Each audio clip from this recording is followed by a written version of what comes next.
मैं आप सबके जज्बात को सलाम पेश करता हूँ। खुसूसन बंगाल, बिहार, झारखंड के जलसों को मैंने देखा है। रात के 2 बजे और 2:30 बजे भी शबाब का वक्त नजर आता है। ये जलसे रात की ठंडियों में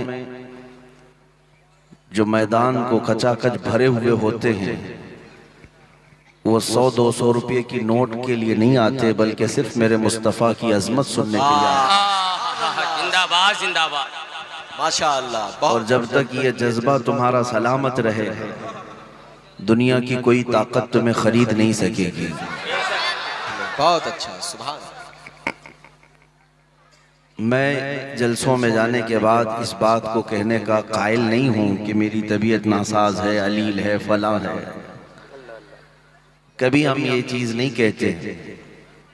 आज सुए इत्तेफाक के सफर में कुछ हालात नासाजगार हुए जरूर, लेकिन जिस मकसद के तहत मैं यहाँ आया हूँ, वो मकसद मुझे वोट लेने का नहीं है, न ही किसी के कैंपेनियन के लिए आया, न ही किसी के इलेक्शन में हिस्सा लेने आया। क्या कहने, जिंदा। बल्कि हमारा जो मकसद है वो सिर्फ इतना है, मुझे पता है बीमार हुआ तो भी क्या होना है, क्योंकि मेरा तो मानना ये है, या रसूल अल्लाह तेरे इश्क की बदौलत मुझे जिंदगी मिली है। या रसूल अल्लाह तेरे इश्क की बदौलत मुझे जिंदगी मिली है। मेरी बात बन गई है तेरी बात करते करते,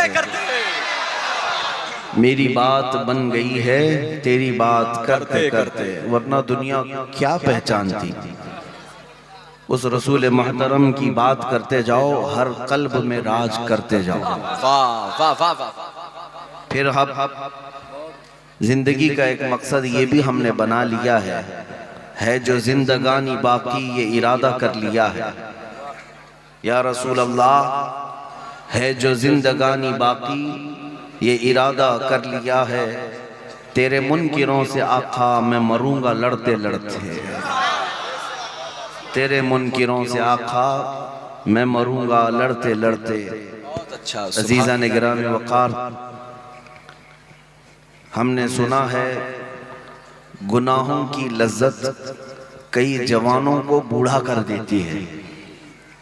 गुनाहों की आदत कई जवानों को बूढ़ा कर देती है, लेकिन हुजूर पाक का इश्क और उनकी मोहब्बत कई बूढ़ों को जवान कर देती है। सुभान अल्लाह। अल्लाह करीम वही इश्क की दौलत, वही मोहब्बत हम सबको अता फरमाए।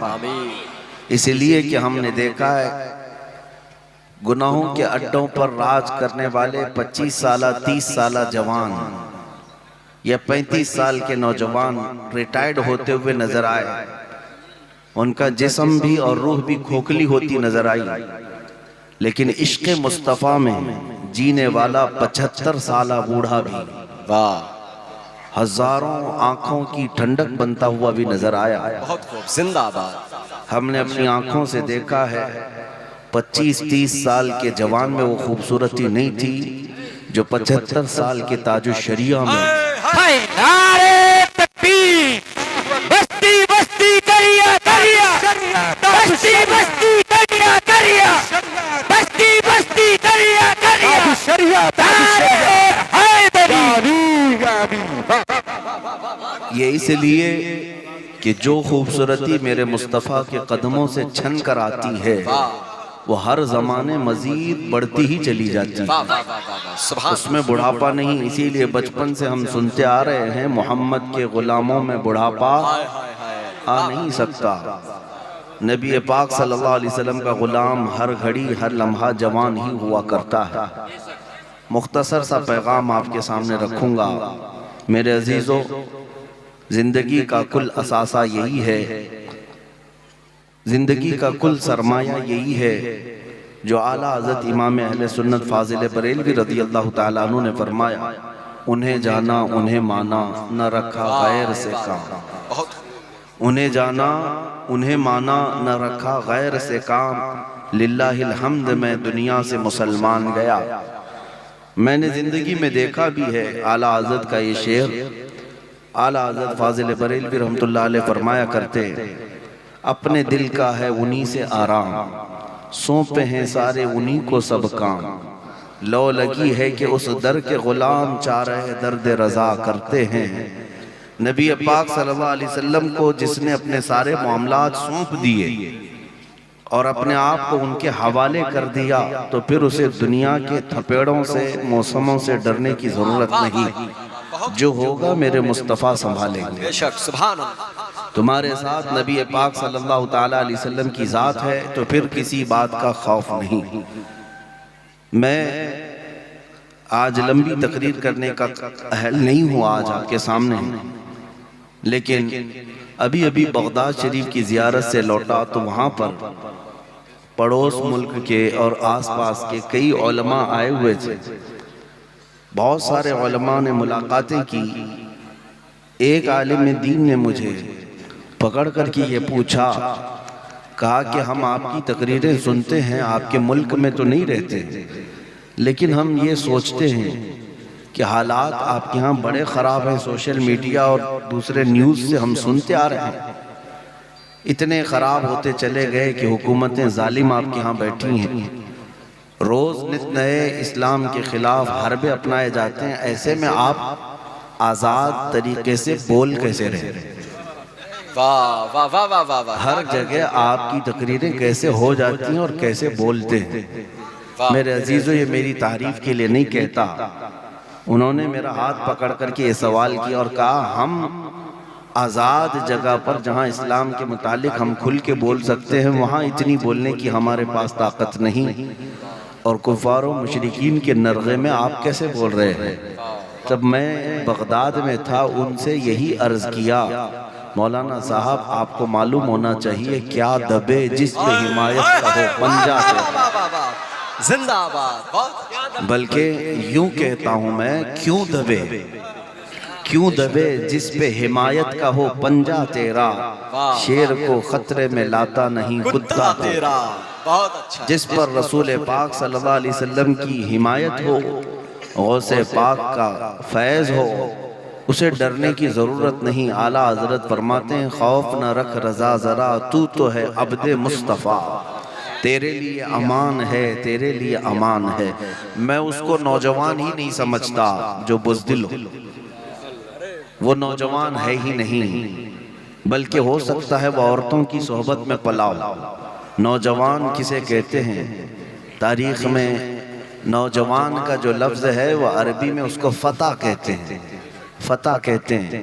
और फ़ारसी और अरबी की मिक्सिंग के साथ शायर ने बहुत खूब कहा, असल नौजवान कौन है? शाह मर्दां शेर यज़दां क़ुव्वते परवरदिगार, ला फ़ता इल्ला अली ला सैफ़ इल्ला ज़ुल्फ़िकार। ला फ़ता इल्ला अली का मतलब है कोई जवान नहीं सिवाय हैदर कर्रार के, और जो उनके नक्शे कदम पर हो वो जवान कहलाने के हक रखता है, नौजवान कहलाने का हक रखता है। बहुत सारे नौजवान ये समझते हैं मुक्के दिखाने का नाम जवानी है, बॉडी बनाने का नाम जवानी है, गुटके खाकर लोगों पर थूकने का नाम जवानी है, अपने पैसों से लोगों पर रौब डालने का नाम जवानी है। ये सब जवानी नहीं, ये सब अय्याशियाँ हैं। असल जवानी आपको मैं बताऊं, सैयदना खालिद बिन वलीद रदी अल्लाह ताला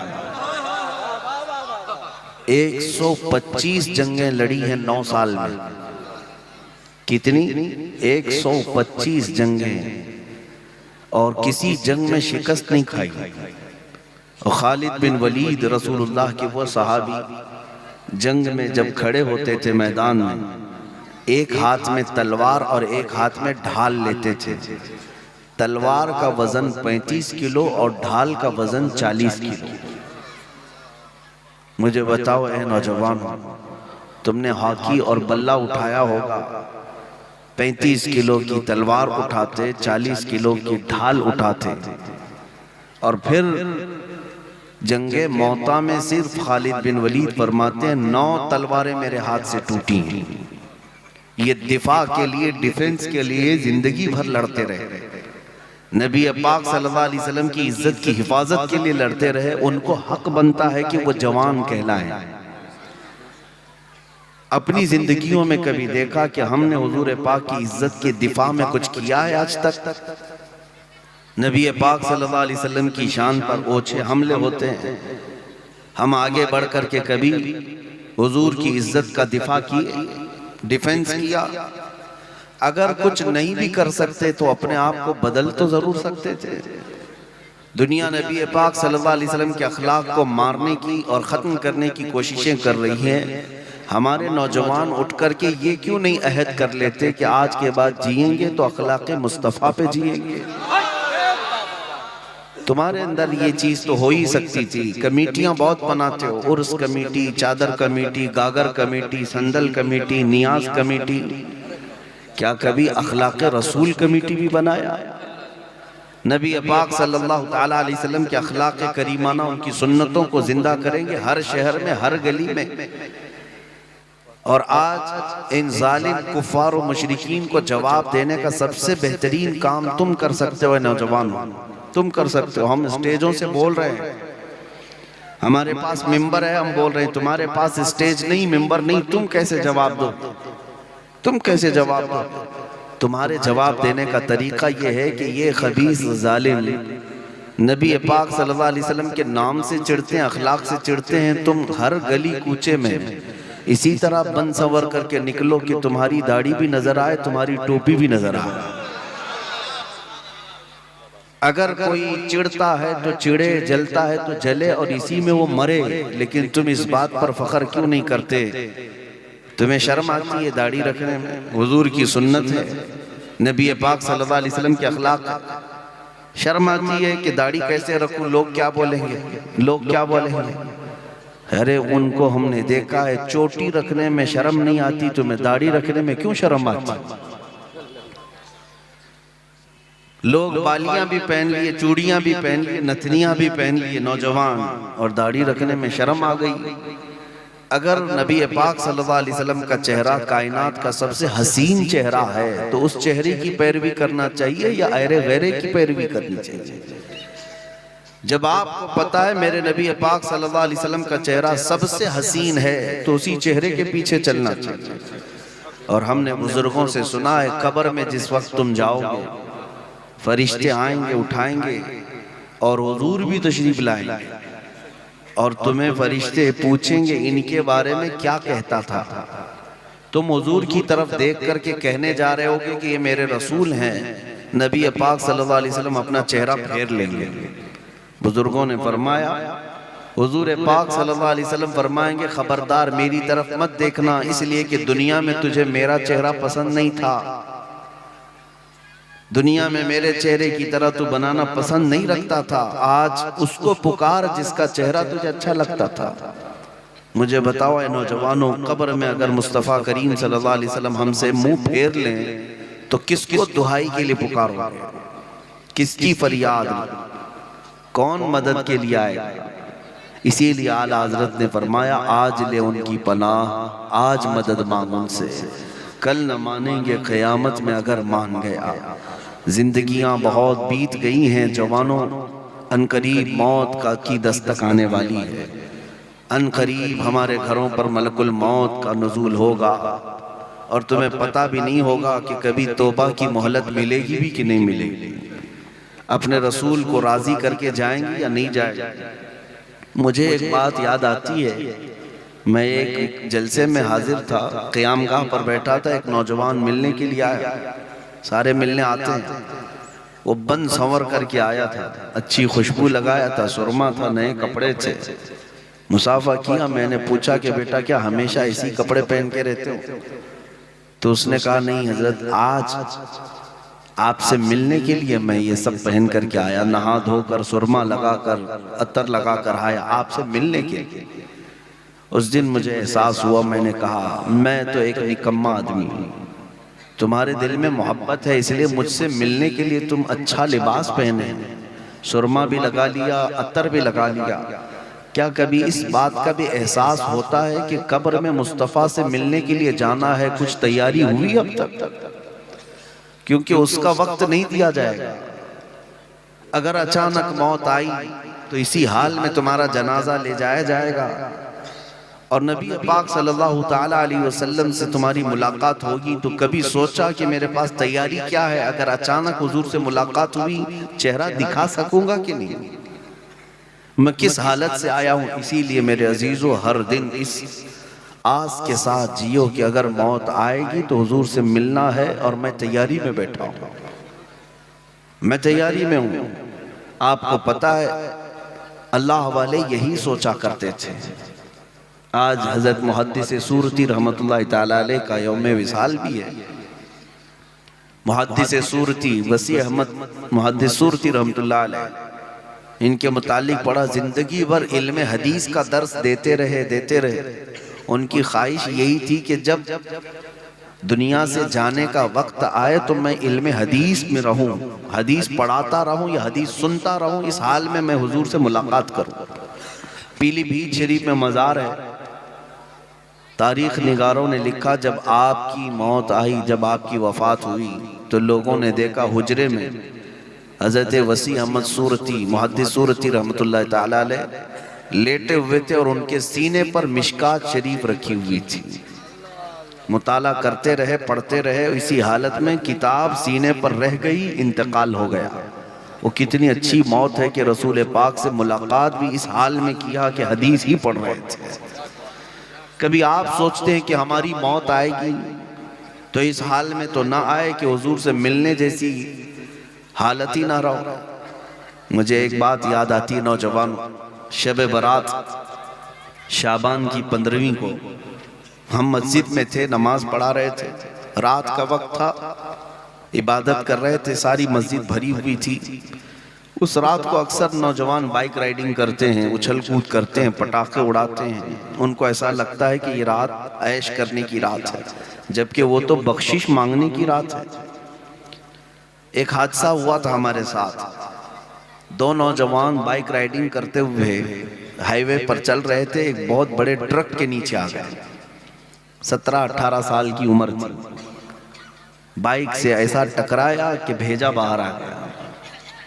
जगह पर ही उनकी मौत हो गई। शब बरात यानी 15वीं शाबान। सोचते होंगे अच्छे वक्त में गई है, जान अच्छे वक्त में गई है, लेकिन मुझे अफसोस इस बात का होता है कि वो जो नौजवान बाइक राइडिंग करते हुए, उछल कूद करते हुए तो मरे, लेकिन जानते हैं, मैं ये जब भी वाकया याद करता हूँ तो रोंगटे खड़े होते हैं।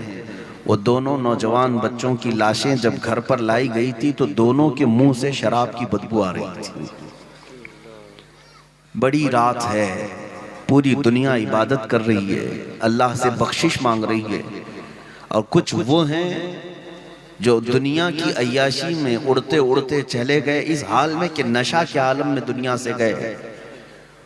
और ये भी फरमाया गया, जो जिस हालत में मरा क़यामत के दिन उसे उसी हालत में उठाया जाएगा।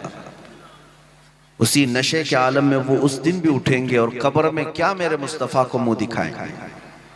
इसीलिए मेरे अजीजों, गुनाहों की जिंदगी अच्छी नहीं, बुल हवस सुन सेमो ज़र की बंदगी अच्छी नहीं। मुर्शिद गिरामी हुजूर ताजुश शरिया फरमाते हैं, बुल हवस सुन सीमो ज़र की बंदगी अच्छी नहीं, उनके दर की भीख अच्छी, सरवरी अच्छी नहीं। आओ मुस्तफ़ा करीम सल्लल्लाहु ताला अलैहि वसल्लम के दरबार में वफादारी करो। जिन नौजवानों ने अपनी जवानी मेरे मुस्तफ़ा के कदमों में लगा दी, वो आज तक मिटाए नहीं गए, हर एक के दिल पर आज तक वो राज करते हैं। आपने हज़रत सुल्तान सैयद सालार मसूद गाजी रहमतुल्लाह अलैह का नाम सुना? बहराइच शरीफ के सैयद सालार मसूद गाजी, उनका मकाम हिंदुस्तान में सुल्तानुल औलिया का है। आला हजरत लिखते हैं कि अगर कोई बहराइच शरीफ सैयद सालार मसूद गाजी रहमतुल्लाह अलैह के मज़ार की ज़ियारत के लिए जाए तो कम से कम 1 घंटा वहाँ खड़ा रहे। क्यों? फरमाते हैं कि हर 50 मिनट पर वहाँ हज़रत खिज़र अलैहिस्सलाम हाजिर होते हैं। किसके यहाँ? हज़रत सालार मसूद गाजी। मैं ये क्यों बता रहा हूँ, तवज्जो से सुनो। सरकार गरीब नवाज रदी अल्लाह ताला अन्हु से भी पहले के हैं और शहीद हैं। इतना बड़ा मकाम है कि उनको हिंदुस्तान में सुल्तानुल औलिया का लक़ब दिया गया, औलिया का बादशाह हिंदुस्तान में। लेकिन आपको ये सुन करके हैरत होनी चाहिए कि सालार मसूद गाजी का इंतकाल 19 साल की उम्र में हुआ। सिर्फ 19 साल की उम्र में इतना बड़ा मकाम पा गए। इसीलिए मैं कहता हूँ जवान हो तो ऐसा जवान हो जिसमें 19 साल की उम्र में जिसने पूरे औलिया पर भी फौकियत हासिल कर ली। क्यों? जिसने अपने जान की बाजी मेरे मुस्तफ़ा के लिए लगा दी, मौला ताला उस निस्बत के सदक़े उसे आसमान तक पहुंचाता है। ये असल जवान है। हज़रत मुजद्दिद अल-फैसानी अहमद फारूकी सरहिंदी जवान थे, 26 साल के या 28 साल के, जब अकबर बादशाह एक नया दीन लाया हिंदुस्तान में। कहा कि एक नया दीन चलेगा, दीन इलाही नाम से। और उसके मुकाबिल में कौन खड़ा हुआ? यही 26-27 साल के जवान मुजद्दिद अल-फैसानी। उन्होंने ये नहीं देखा कि बादशाह के खिलाफ खड़े होने से हमारा क्या होगा, नहीं, यही तो जवानी।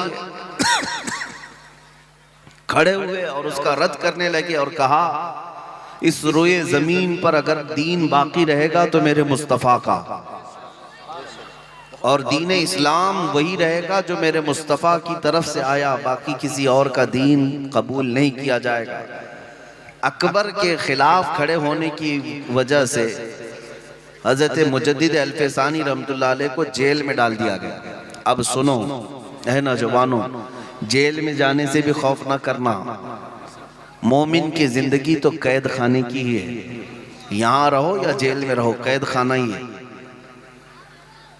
मुजद्दिद अल-फैसानी को जब जेल में डाल दिया गया, 8 साल गुजर गए। अकबर तो मर गया, उसका बेटा आया फिर जहांगीर। जेल से एक कासिद आया और जहांगीर से कहा गजब हो गया, ग्वालियर की जेल में एक अजीब मामला पेश आया। बादशाह ने पूछा क्या हुआ? तो जेल से आया हुआ जो जल्लाद था या कासिद था, उसने कहा आपके बाप ने एक मौलाना को 8 साल पहले जेल में कैद किया था, लेकिन अब जाकर देख रहे हैं तो जेल के 700 कैदियों को उसने आलिम बना दिया। 700 कैदियों को उसने आलिम बना दिया। जेल के अंदर जाने के बाद अजीब सा मंजर है, वहाँ सुबह के बाद तफसीर कुरान चलती है, इल्म हदीस का दर्स होता है, अजानें होती हैं, जमात से नमाजें पढ़ी जाती हैं। ऐसा लगता है कि ये जेल की फिजा नहीं, गुंबद खजरा की छाँव में बैठे हुए। ये मेरे मुस्तफ़ा का जवान है, वो जहाँ होता है मेरे मुस्तफ़ा की शरीयत का परचम लहरा कर रहता है। जिंदाबाद जिंदाबाद। आज तुम्हारे कंधों पर भी ये जिम्मेदारी है नौजवान, न तुम जेल में हो न तुम तलवार के नीचे हो। इमाम अहमद बिन हम्बल कोड़े खाते रहे, मेरे मुस्तफ़ा की शरीयत की हिफाजत करते रहे। इमाम हुसैन शहीद करबला अपनी गर्दन तलवार के नीचे रखे, अपने बच्चों को ज़बा होते हुए देख लिया, फिर भी शरीयत मुस्तफ़ा की पासदारी करते रहे, हमेशा अपने दीन की हिफाजत में लगे रहे। हज़रत शेख अबू बकर नाबुलसी, ये फ़िलिस्तीन के रहने वाले बहुत बड़े आलिम दीन, जिनको वक्त के खलीफा ने सीने से लेकर के नीचे तक की चमड़ी निकाल दी थी, पूरी चमड़ी छील दिया गया था, जिंदा रख कर के चमड़ी निकाली गई थी कसाब के हाथ से। पूरी चमड़ी निकालने के बाद भी शेख अबू बकर नाबुलसी मुस्कुराते रहे और कहा ये तो मेरे लिए कुछ भी नहीं है, अगर और 1000 बोटियां कर ले मेरे मुस्तफ़ा की शरीयत पर ऐसी ही कायम रहूंगा। नारे तकबीर, नारे रिसालत, मजहबे इस्लाम, लब्बैक, तेरे हाथों को उठा के लब्बैक, लब्बैक, लब्बैक, लब्बैक, बस्ती बस्ती दरिया दरिया, बस्ती बस्ती दरिया दरिया, नारे हैदरी। मेरे अजीजों, ये सारी मिसालें मैं जो